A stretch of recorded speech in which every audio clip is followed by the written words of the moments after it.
Cerpen biasanya terdiri beberapa struktur yang diperlukan seperti elemen dasar dan tambahan abstrak. Struktur tersebut sangat diperlukan ketika menyusun sebuah cerpen. Beberapa elemen dasar untuk membangun sebuah cerpen yaitu 1. Abstrak. Abstrak merupakan pemaparan gambaran awal dari cerita yang dikisahkan. Pada cerpen, abstrak biasanya digunakan sebagai pelengkap cerita. Maka dari itu abstrak bersifat opsional atau bisa jadi tidak ada pada cerpen tersebut. Yang kedua, orientasi. Pada cerpen biasanya menjelaskan tentang latar cerita seperti waktu, suasana, tempat yang digunakan dalam menggambarkan cerita cerpen.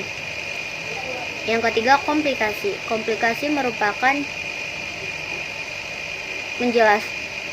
menjelaskan tentang struktur yang berkaitan dengan pemaparan awal suatu masalah yang dihadapi oleh tokoh.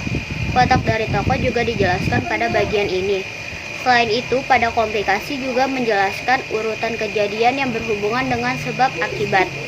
Yang keempat, evaluasi. Pada bagian evaluasi ini terjadi konflik masalah yang semakin memuncak. Konflik mulai menuju bagian klimaks dan mendapatkan penyelesaian masalah yang terjadi.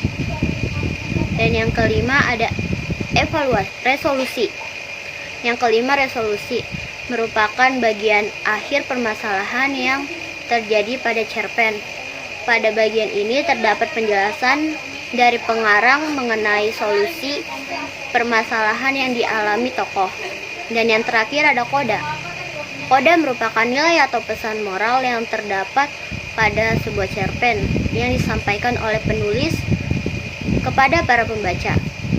Pesan moral yang disampaikan sesuai dengan jenis cerpen dan aspek kebahasaan teks cerpen. Karakteristik cerpen dapat dikenal dengan bahasa yang digunakannya, seperti 1. Membuat kata sifat yang pendeskripsian pelaku atau tokoh dari segi fisik, kepribadian tokoh, karakter, dan lainnya. Dan yang kedua ada membuat kata keterangan untuk mendeskripsikan latar, tempat, waktu, dan suasana. Yang ketiga, menggunakan kalimat langsung dan tidak langsung untuk penulisan percakapan pada cerpen.